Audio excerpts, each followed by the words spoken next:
Good morning बच्चों। आज पढ़ेंगे ऊष्मीय वेग, बहुत सारी चीजें पढ़ेंगे आज। ऊष्मीय वेग पढ़ेंगे और क्या पढ़ेंगे? गिरीश जी ऐसा ही जा रहे हैं यार, क्या करो। ऊष्मीय वेग पढ़ेंगे, अपवहन वेग पढ़ेंगे और इसके अलावा विद्युत धारा पढ़ेंगे और धारा घनत्व पढ़ेंगे। एक गतिशीलता भी पढ़ेंगे। ये चीजें पढ़ेंगे आज अपन। तो सबसे पहले हम इसके बारे में बात करते हैं, ऊष्मीय वेग के बारे में।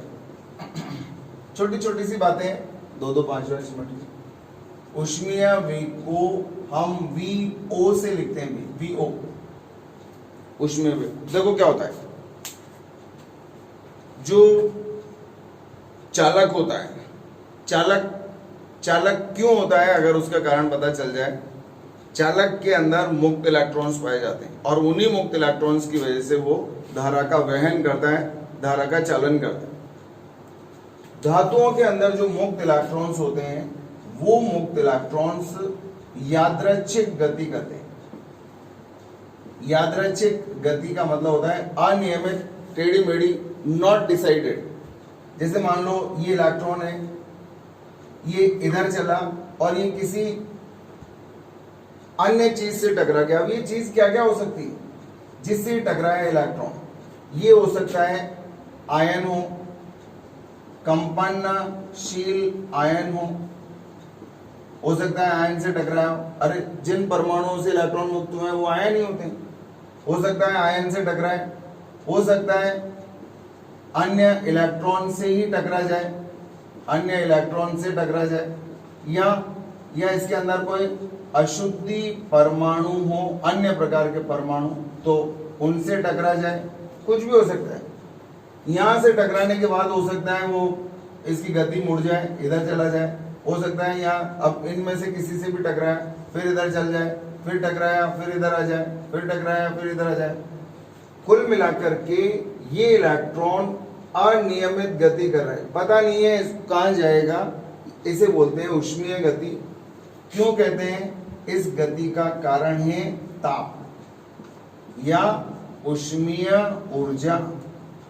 ऊष्मीय ऊर्जा, अगर मान लो ऊष्मीय ऊर्जा कम हो, जैसे ताप कम होगा, तो ये ऊष्मीय गति भी कम हो जाएगी।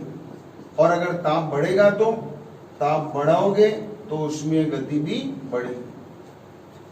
धातुओं में मुक्त इलेक्ट्रॉन्स होते हैं और वो मुक्त इलेक्ट्रॉन्स ताप के कारण, ऊष्मीय ऊर्जा के कारण यादृच्छिक गति करते रहते हैं। इसी को हम ऊष्मीय गति कहते हैं। और इन मुक्त इलेक्ट्रॉन्स का जो वेग होता है, उस वेग को ही हम ऊष्मीय वेग VO के नाम से जानते। ठीक है, तो इन मुक्त इलेक्ट्रॉन्स का ये जो वेग है वही ऊष्मीय वेग है।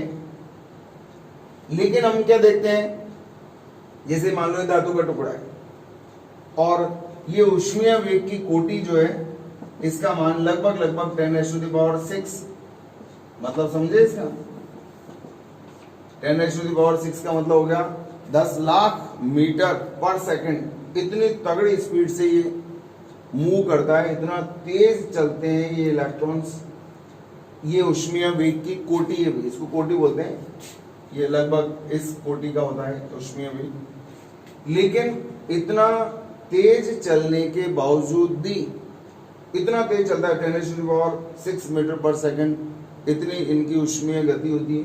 उसके बावजूद भी इलेक्ट्रॉन यहां से जयपुर नहीं पहुंच पाया, धातु के अंदर ही रह गया। धातु के अंदर ही गति करते हैं। बताओ, ये इलेक्ट्रॉन यहां से यहां गया, फिर इधर गया, इधर गया, इधर गया। 1 घंटे बाद देखा हमने, चूंकि इनका इलेक्ट्रॉन्स का औसत विस्थापन कितना हो गया? 0। ये ले दे करके वहीं आ जाता है, वापस टकरा करके इधर उधर यादृच्छिक गति करता है, वो वापस वहीं आ गया। इसका मतलब इसका औसत विस्थापन का मान क्या हो गया? 0। अतः औसत ऊष्मीय वेग का मान भी क्या होगा, शून्य। मतलब इधर देखो, ये क्या है, ऊष्मीय वेग, इसका मान होता है 10⁻⁶ मीटर पर सेकंड की कोटि। लेकिन इस ऊष्मीय वेग के आगे ये चिन्ह लगा, ये काय का चिन्ह है, औसत का, ये औसत का चिन्ह। इधर देखो, ये क्या है, ऊष्मीय वेग VO, ये सदिश में, और ये लगा दिया मैंने औसत, इसका मान क्या आएगा, 0, याद रहेगा। अब उल्टा बोलो, बताओ औसत ऊष्मीय वेग का मान शून्य क्यों हुआ? क्योंकि धातुओं के अंदर मुक्त इलेक्ट्रॉन्स यादृच्छिक गति करते हैं, अनियमित टेढ़ी मेढ़ी गति करते हैं, इधर उधर इधर उधर। इस कारण से इनका औसत विस्थापन का मान शून्य होता है। क्योंकि अगर सीधी रेखा में चलता तो ये सीधी रेखा में चलता तो 1 सेकंड में इतनी दूर पहुंच जाता, 10 लाख मीटर। 10 लाख मीटर का मतलब 1000 किलोमीटर, 1000 किलोमीटर चल जाता 1 सेकंड के अंदर। ये इलेक्ट्रॉन आप देख लो, तो इतना तेज चलते हैं इलेक्ट्रॉन। अब सोचो, इतना तेज चलने के बावजूद भी यही का बोर्ड पे ही अभी भी है। इसका मतलब इनका विस्थापन का मान शून्य, औसत विस्थापन का मान शून्य है। और विस्थापन शून्य है तो वेग क्या होता है, विस्थापन बटे समय। जब विस्थापन का मान ही शून्य तो औसत ऊष्मीय वेग का मान शून्य। तो फाइनल वर्ड सुन लो इसके। धातुओं में मुक्त इलेक्ट्रॉन्स होते हैं। ये मुक्त इलेक्ट्रॉन्स कंपनशील आयन या अन्य इलेक्ट्रॉन या अशुद्धि परमाणुओं से निरंतर टकराते रहते हैं। यादृच्छिक गति के कारण इनका औसत विस्थापन शून्य होता है। इस कारण इनका औसत ऊष्मीय वेग का मान भी शून्य होता है, याद रहेगा। इसे ऊष्मीय गति इसलिए कहा जाता है क्योंकि ये ताप के कारण होती है, ऊष्मीय ऊर्जा के कारण होती है। ताप बढ़ाने पर ऊष्मीय वेग का मान बढ़ेगा, इनकी यादृच्छिक गति और ज्यादा तेज होगी और इस वेग का मान भी बढ़ेगा। आपसे पूछा जाए ताप बढ़ने पर औसत ऊष्मीय वेग के मान पर क्या प्रभाव पड़ेगा, बताओ। ताप बढ़ाने पर बच्चे ही सोचते हैं ताप बढ़ाएंगे तो ऊष्मीय वेग बढ़ेगा। यस बढ़ेगा, लेकिन मैंने क्या पूछा, बताओ। ताप बढ़ाने पर औसत ऊष्मीय वेग का मान शून्य। ताप बढ़ाने पर औसत ऊष्मीय वेग के मान पर कोई प्रभाव नहीं पड़ेगा, क्योंकि औसत, ये काय का चिन्ह है, ये औसत का, ये औसत का चिन्ह ऐसे बनाते हैं यहाँ, क्योंकि वेक्टर का चिन्ह कम में ले रखा है ना, तो ऊपर तो लिख ही नहीं सकते कुछ भी अपन, तो ऐसे चिन्ह बना दिया। ये काय को व्यक्त करता है, औसत को। तो फिर एक बार और सुन लो, क्वेश्चन है भाई यहाँ पे, इसलिए बोल रहा हूं। धातुओं में मुक्त इलेक्ट्रॉन्स होते हैं जो ताप या ऊष्मीय ऊर्जा के कारण निरंतर यादृच्छिक गति करते हैं। ऊष्मीय गति का कारण ताप है। ताप बढ़ने पर ऊष्मीय गति बढ़ती है। चूंकि ये इनकी गति यादृच्छिक है, इसलिए इनका औसत विस्थापन का मान शून्य है, अतः इनका औसत ऊष्मीय वेग का मान भी शून्य। क्लियर। अब आता है नंबर 2। नंबर 2 आ जाओ साहब, अपवहन चाल, अपवहन वेग, ड्रिफ्ट वेलोसिटी।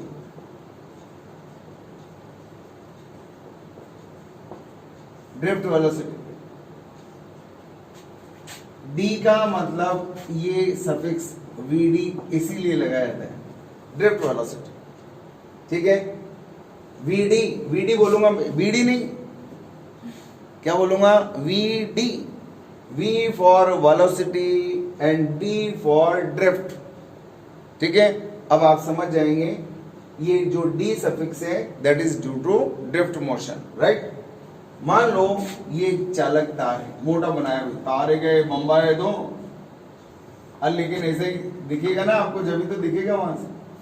तार है भाई, पतला सा तार है, पतला सा, पतला है तो बहुत मोटा है। आप तो पतला सा ही देखो ना, देखना तो आपको है, इससे मुड़ता है।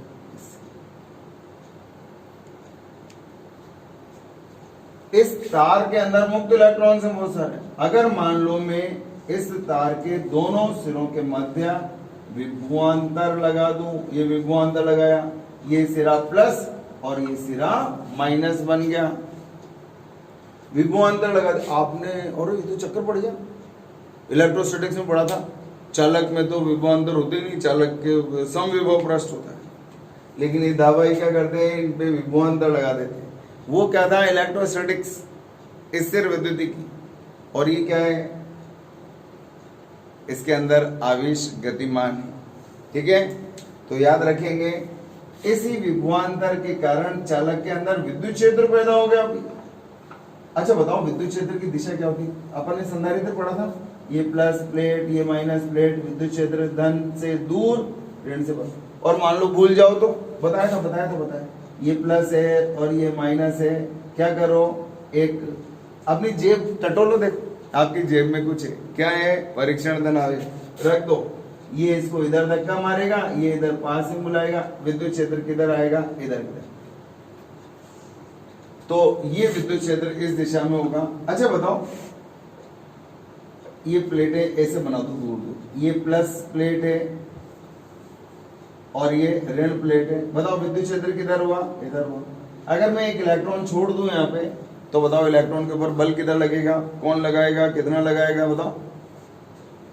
ये विद्युत क्षेत्र इलेक्ट्रॉन पर बल लगाएगा। अच्छा, ये यहाँ तो वैसे ही नजर आ रहा है, इलेक्ट्रॉन पर बल किधर लगेगा, इधर, विद्युत क्षेत्र के विपरीत दिशा में, वैसे ही नजर आ रहा है। धन आवेश इसको आकर्षित करेगा, ऋण आवेश प्रतिकर्षित करेगा, तो इधर सरकेंगे भाई साहब। तो इस धातु के अंदर ये धात्विक तार है, जिसके अंदर क्या है, मुक्त इलेक्ट्रॉन्स। तो इन मुक्त इलेक्ट्रॉन्स के ऊपर ये विद्युत क्षेत्र बल लगाएगा, किधर, जब भूल जाओ तो इधर देख लो, ये संधारित्र पड़ा,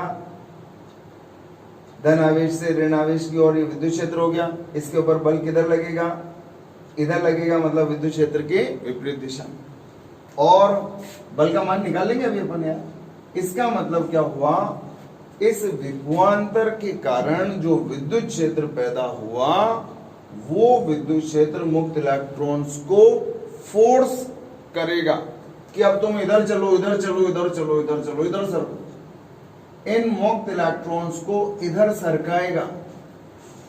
वापस सुनो, यहां क्यों नहीं सरक रहे, इधर, यहां तो मर जाए, धड़ाम धड़ाम दौड़ दौड़ दौड़ दौड़ दौड़ दौड़ दौड़ ऐसे टक्कर कर रहे हैं। लेकिन यहां क्या होगा, इनको दास जी आके, दास जी उन्होंने कि चलो रे, चलो चलो इधर चलो। जैसे मान लो एक प्ले ग्राउंड है और कोई भी इंस्ट्रक्टर नहीं है वहां पे, दास जी भी नहीं है, कोई भी नहीं है, और छोटे छोटे बच्चे मर जाए, खूब आराम से, कोई इधर भाग रहा है, कोई इधर भाग रहा है, इधर इधर इधर इधर इधर इधर, ठीक है। अब क्या हुआ, अचानक वहां पर जो ग्राउंड का जो मालिक है वो आ गया और इधर से डंडा लेकर के आया, उन्होंने कहा चलो रे चलो। तो अब बताओ क्या होगा, अब बच्चे उधर सरकना शुरू कर देंगे, करेंगे ना। ऐसे ही देखो, यहाँ कोई भी नहीं था, देखो ये धड़ाम दौड़ दौड़ दौड़ दौड़ दौड़ दौड़ इस तरह से गति करते हैं, उसमें यादृच्छिक गति। लेकिन जब इसके दोनों सिरों के मध्य विभवांतर लगा दिया तो विद्युत क्षेत्र पैदा होगा। ये विद्युत क्षेत्र इस दिशा में बल लगाता है, विद्युत बल, और इसी विद्युत बल के कारण ये मुक्त इलेक्ट्रॉन्स इधर सरकना भी शुरू कर देते हैं। लेकिन कुछ यादृच्छिक गति भी रहती है और इनके अंदर, लेकिन कुल मिलाकर के इधर सरकना शुरू कर देते हैं electrons due to this electric force. इनके ऊपर जो बल लगेगा, याद है F बराबर क्या होता है, क्यू ही होता है, इलेक्ट्रॉन का आवेश माइनस ई होता है। ये माइनस का चिन्ह बताता है आपको कि ये विद्युत बल विद्युत क्षेत्र के विपरीत दिशा में है, ठीक है। ये इलेक्ट्रॉन, वापस ध्यान से सुनो, जब ये विभवांतर नहीं लगाया तो ये इलेक्ट्रॉन कौन सी गति कर रहा था, यादृच्छिक गति। किस नाम से जानी गई, ऊष्मीय गति के नाम से। वेग क्या कहलाया, ऊष्मीय वेग कहलाया, VO कहलाया, ठीक है। क्या कहलाया ये, ऊष्मीय वेग, ये ऊष्मीय वेग कहलाया, ठीक है। लेकिन जब हमने दोनों सिरों के मध्य विभवांतर लगाया, इसके अंदर विद्युत क्षेत्र पैदा हुआ, तो ये इलेक्ट्रॉन ऋण सिरे से धन सिरे की ओर, ऋण से धन की ओर, ऋण से धन की ओर नियमित गति करने लग गए। चलो रे चलो, इधर चलो, बल लग रहा है ना, नियमित गति करने लगे तो इलेक्ट्रॉन्स किधर से किधर, नेगेटिव एंड से, नेगेटिव सिरे से धन सिरे की ओर नियमित गति करने लगते हैं। इसे हम क्या बोलेंगे, नियमित गति को बोलते हैं, अर्थात एक मिनट, इसे क्या बोलेंगे, इसे अपवहन गति कहते हैं। क्या बोलेंगे इसे, अपवहन गति। और अगर ये विभवांतर हटा दो तो वापस कौन सी गति हो जाएगी, यादृच्छिक गति, ऊष्मीय गति हो जाएगी। लेकिन जब विभवांतर लगाया, विद्युत क्षेत्र पैदा हुआ, तो ये इलेक्ट्रॉन ऋण सिरे से धन सिरे की ओर गति करने लगते हैं, नियमित गति करने लगते हैं, जिसको अपवहन गति, ड्रिफ्ट मोशन के नाम से जानते हैं। ठीक है, अपवहन गति कहते हैं। और जिस औसत वेग से सरकते हैं, जिस औसत वेग से सरकते हैं, उसे क्या बोलेंगे, अपवहन वेग बोलेंगे। अपवहन वेग Vd कहते हैं, याद रहेगा। तो अब सुनो ध्यान से, जब धातु पर कोई विद्युत क्षेत्र विभवांतर नहीं लगाया तो ताप के कारण ये यादृच्छिक अनियमित गति करते हैं, ऊष्मीय गति कहते हैं। वेग को ऊष्मीय वेग कहते हैं, जिसका मान बहुत ज्यादा होता है। औसत विस्थापन 0 होने के कारण औसत ऊष्मीय वेग 0 होता है। लेकिन विभवांतर लगाने पर विद्युत क्षेत्र पैदा होता है, जो इसके ऊपर विद्युत क्षेत्र के विपरीत दिशा में बल लगाता है। इस बल के कारण ये ऋण सिरे से धन सिरे की ओर नियमित गति करने लगते हैं। And this regular motion is known as drift motion, अपवहन गति के नाम से जाना जाता है। और जिस औसत वेग से इलेक्ट्रॉन ऋण सिरे से धन सिरे की ओर सरकते हैं, उसे ही अपवहन वेग कहते हैं। ये है भैयाओं अपवहन वेग। अब इसकी कोटि भी याद रख लेना, अपवहन वेग Vd का मान बहुत कम, लगभग 10⁻³ मीटर प्रति सेकेंड। 10⁻³ मीटर, इसको यूं भी लिख सकते हैं यार, अरे मिली होता है, मिली 1 मिलीमीटर पर सेकेंड। एक सेकेंड में चलता है। आप मिलीमीटर जानते हो ना, अपना जो स्केल होता है, नॉर्मल स्केल जो आप लोग काम में लेते हैं, 1 सेंटीमीटर, उसका भी, उसमें भी छोटी छोटी लाइनें बनी होती, तो 1 part of your normal scale is 1 millimetre, right.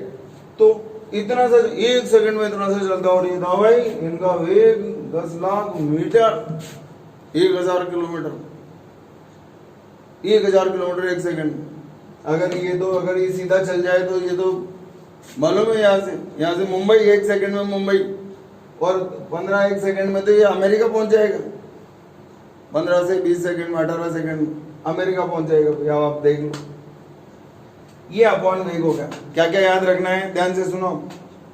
जब किसी धात्विक तार के दोनों सिरों के मध्य विभवांतर आरोपित कर दिया जाता है तो चालक के अंदर विद्युत क्षेत्र स्थापित रहता है। ये विद्युत क्षेत्र इसके मुक्त इलेक्ट्रॉन्स के ऊपर विद्युत क्षेत्र के विपरीत दिशा में बल आरोपित करता है। इस कारण मुक्त इलेक्ट्रॉन ऋण सिरे से धन सिरे की ओर नियमित गति करने लगते हैं। इसी नियमित गति को अपवहन गति कहते हैं। और जिस औसत वेग से सरकते हैं उसको अपवहन वेग के नाम से जाना जाता है। एक बार स्क्रीनशॉट ले लो ताकि नोट्स में और इसमें मान लो कुछ आपको कुछ अलग चीज लगे तो लिख लिया करो यार। ये हो गया भैया एक ऊष्मीय वेग भी हो गया और अपवहन वेग भी हो गया। अब बात करते हैं ये अपवहन वेग का सूत्र कैसे आया। अपवहन वेग का सूत्र देखो। अच्छा बताओ बेलन का आयतन क्या होता है? बताओ यार बेलन का आयतन। बेलन का आयतन होता है πr² h होता है ना, बेलन का आयतन πr² h। अच्छा एक चीज और बताओ, बेलन का आयतन पाई आर स्क्वायर एच है, तो इसको और कैसे लिख सकते हो? पाई आर स्क्वायर को क्या बोलते हो आप? ए बोलते हो। पाई आर स्क्वायर को क्या बोलते हो? ए। तो बताओ क्या बन गया? A H. क्या बन गया? ए एच बन गया। ठीक है, अब देखो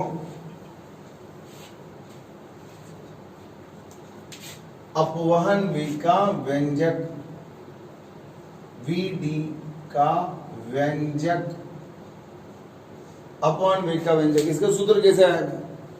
आपको दो चीजें पता चल गई, बताओ। औसत ऊष्मीय वेग के मान पर ताप का क्या प्रभाव पड़ता? कोई प्रभाव नहीं पड़ता। ऊष्मीय वेग पर तो प्रभाव पड़ता है, लेकिन औसत तो पहले ही 0 था, उस पर क्या प्रभाव पड़ेगा? उसका मान तो वैसे ही 0 रहेगा। ठीक है, देखो मान लो, थोड़ा ध्यान देना भैया, ये चालक तार है भैया, ये है चालक तार। ठीक है, जिसकी लंबाई का मान है L। ठीक है, और इसका ये जो अनुप्रस्थ काट है, ये जो अनुप्रस्थ काट है, अनुप्रस्थ काट कितना है? A।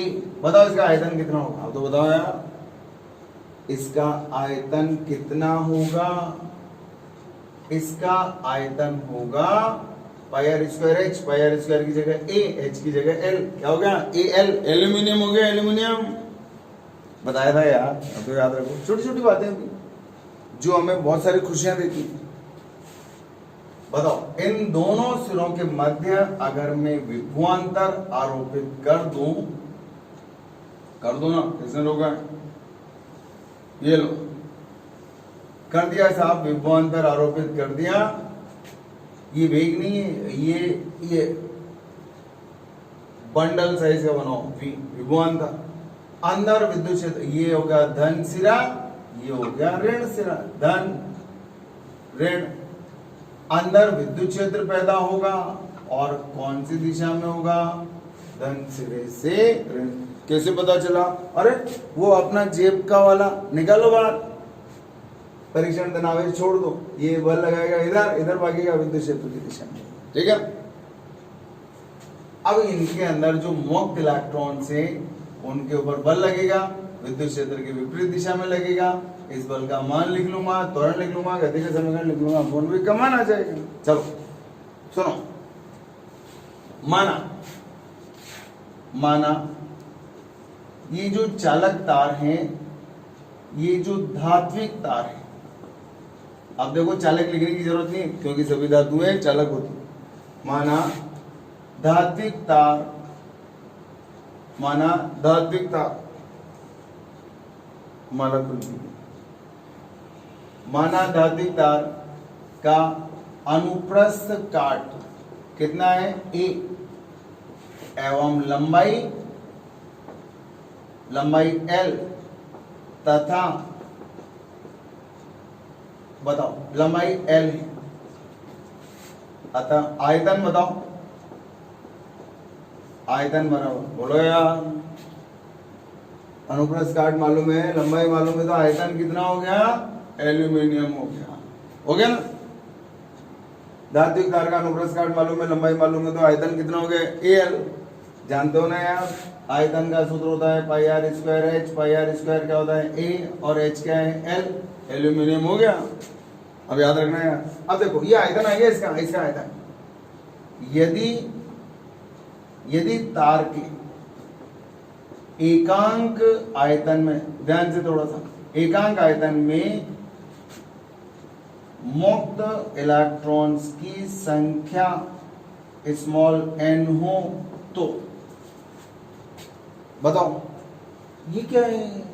एकांक आयतन में मुक्त इलेक्ट्रॉन्स की संख्या, यदि तार के एकांक आयतन में मुक्त इलेक्ट्रॉन्स की संख्या स्मॉल n है, स्मॉल n, इकाई आयतन में स्मॉल n, तो पूरे तार मतलब पूरा आयतन, पूरे तार में कुल मुक्त इलेक्ट्रॉन्स की संख्या, बताओ यार, कुल मुक्त इलेक्ट्रॉन्स की संख्या इकाई आयतन में n, तो पूरे आयतन में कितना हो गया n है। कोई शक हो ही नहीं सकता। क्यों नहीं हो सकता? आयतन मालूम है, इकाई आयतन में इतने हैं तो पूरे आयतन में कितने आएंगे, गुणा कर दिया, सिंपल हो गया। नाल एक शब्द हो गया, एक शब्द हो गया, पंजाबी शब्द, मेरे नाल रहोगे तो ऐश करोगे, नाल शब्द आता है ना, वो बन गया।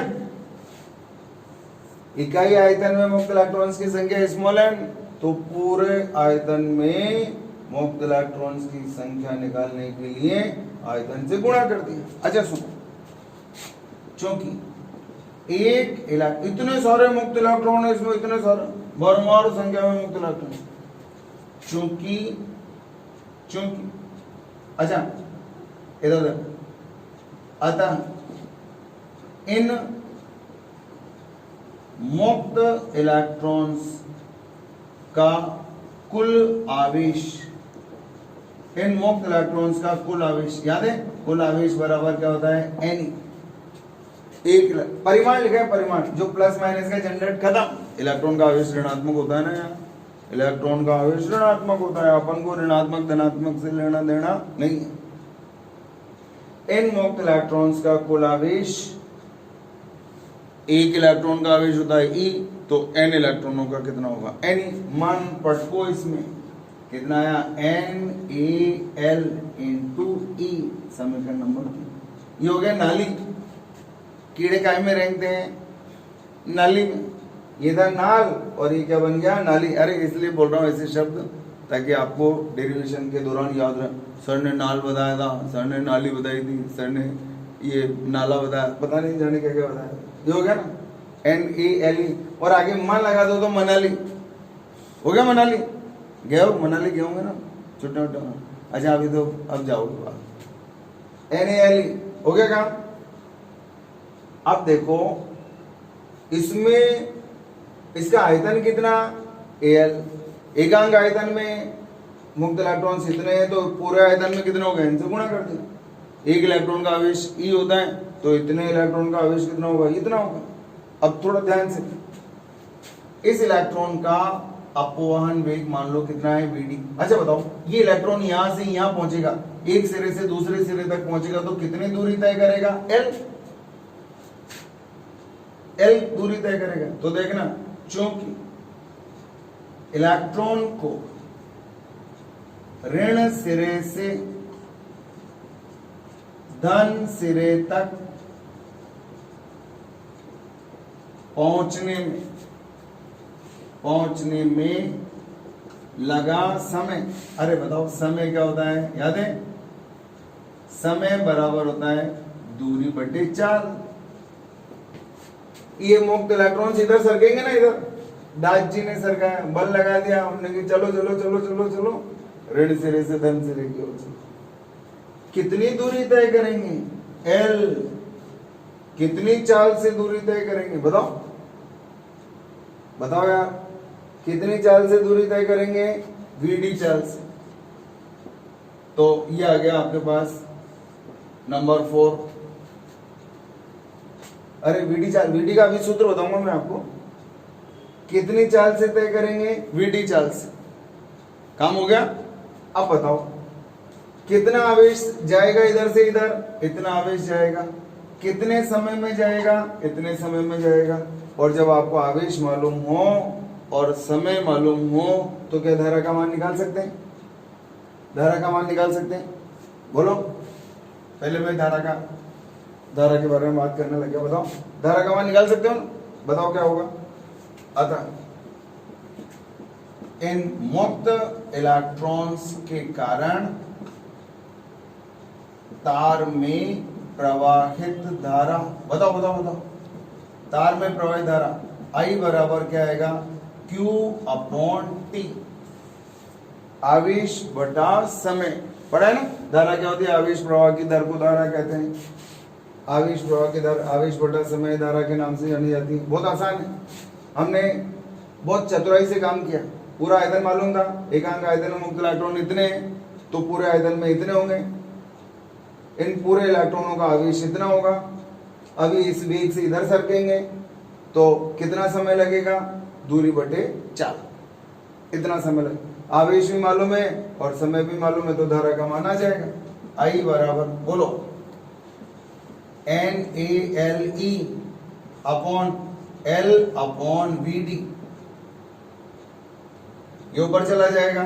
आई बराबर NaLe अपॉन L, ये बताओ क्या है, ये ऊपर जाकर के गुणा हो गया Vd अपॉन L, L से L कट गया, क्या आया, आई बराबर थोड़ा एडजस्ट करके लिखा हूं NeVa, ये आया और V की जगह, ऐसा नहीं लग रहा। धारा बराबर एक शब्द बता रहा हूं आपको, नीवा, NeVa, V का मतलब Vd है। धारा बराबर नीवा, याद रहेगा। तो ये धारा का व्यंजक हो गया, चालक तार के दोनों सिरों के मध्य विभवांतर लगाया, विद्युत क्षेत्र पैदा हो गया, बल लग गया और इसके कारण ये जिस औसत वेग से इधर सरकते हैं अपॉन चाल कहलाता है। इसका आयतन निकाल लिया, एकांक आयतन में इतने मुक्त इलेक्ट्रॉन से तो पूरा आयतन में इतने होंगे। एक इलेक्ट्रॉन का आवेश मालूम है तो इतने सारे इलेक्ट्रॉन का आवेश इतना होगा। इस चाल से चलेगा तो यहाँ से यहाँ तक कितने समय में पहुंचेगा, समय का मान निकाल लिया और इससे हमने धारा का मान निकाल लिया, ये आ गया। अच्छा, आपने धारा घनत्व पढ़ा है, याद है? धारा घनत्व जी पढ़ाएगा। एकांक अनुप्रस्थ काट से बहने वाली धारा J बराबर I अपॉन A, धारा बराबर नीवा, याद रहेगा, नोट कर लो कागज पेन आपके पास है। धारा बराबर नीवा, ए का भाग लगा दो, ये लगा दिया साहब, क्या आ गया, नीव।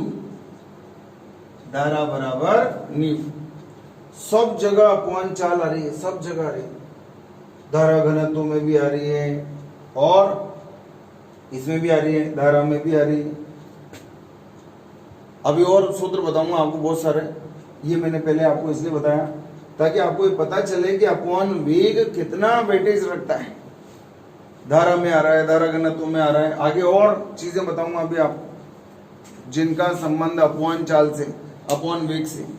और इसी कारण से अब आपको अपवहन वेग को बहुत अच्छे से समझना है, क्योंकि हमें हर तरह के आंसर के लिए इसी से मिलना पड़ेगा, अपॉन चाल से।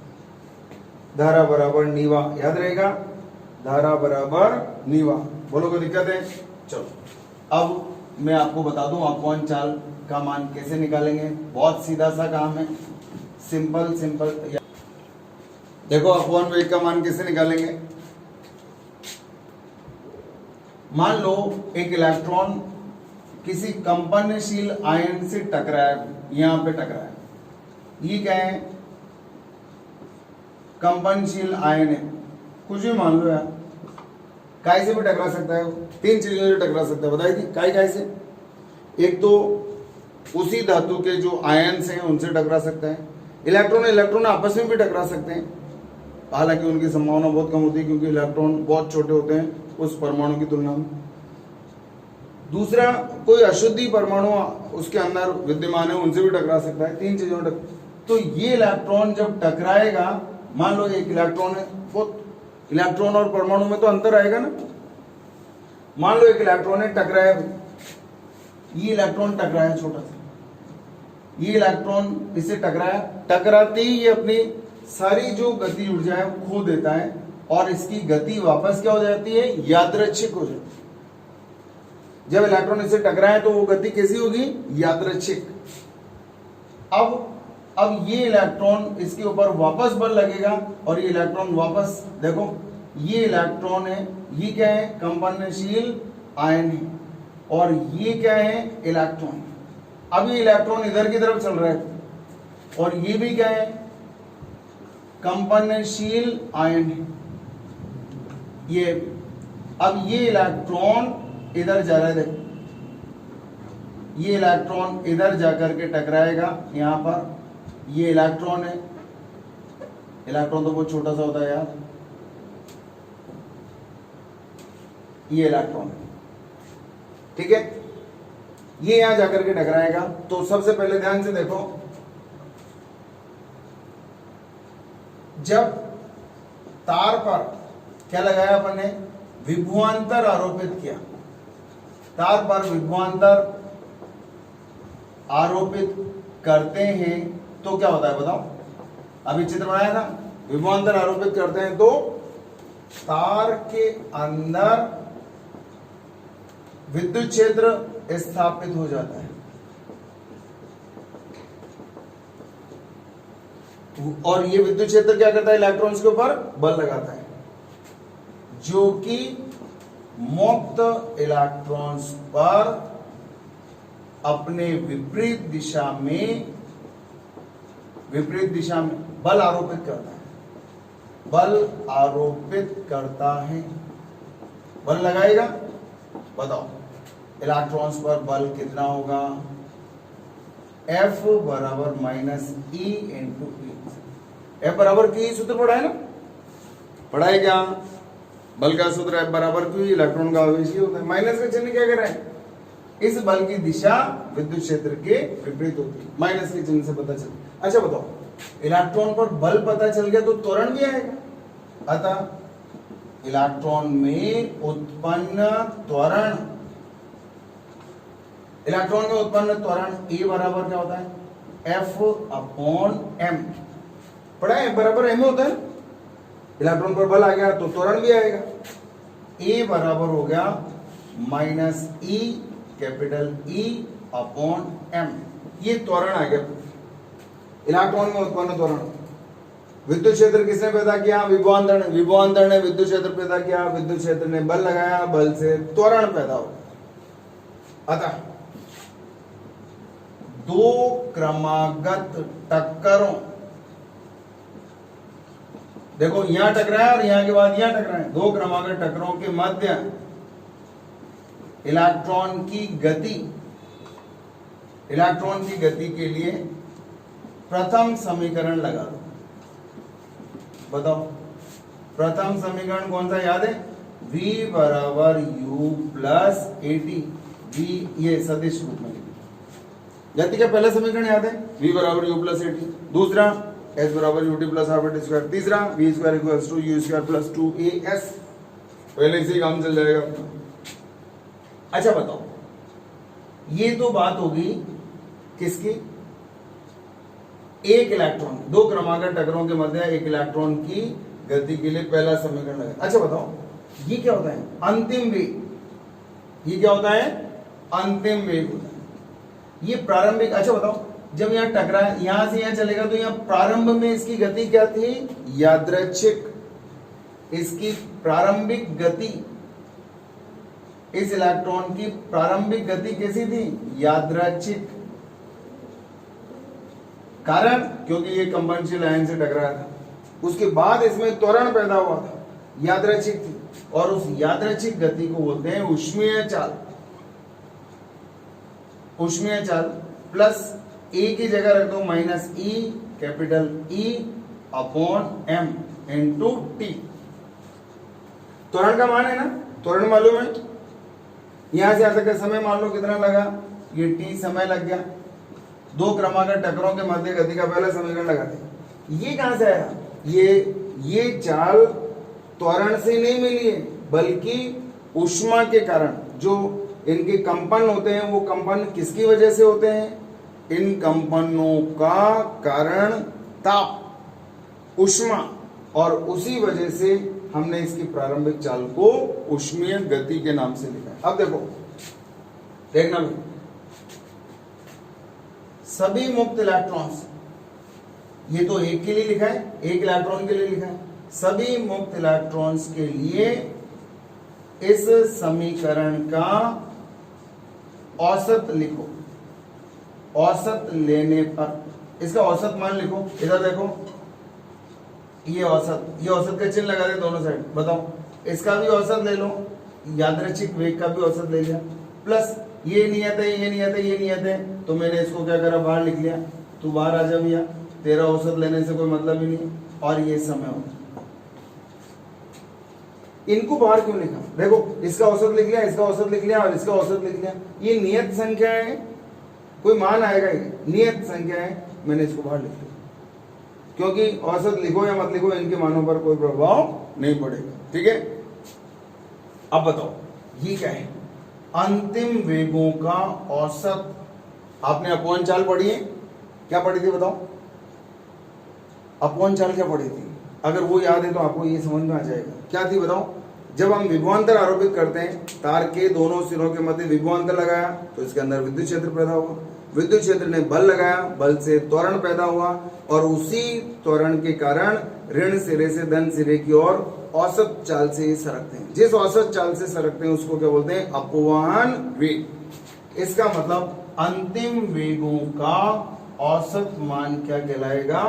अपवहन वेग कहलाएगा। बताओ इसका मान कितना है? यादृच्छिक गति का औसत मान, यादृच्छिक गति का औसत मान हमेशा शून्य होता है। क्यों?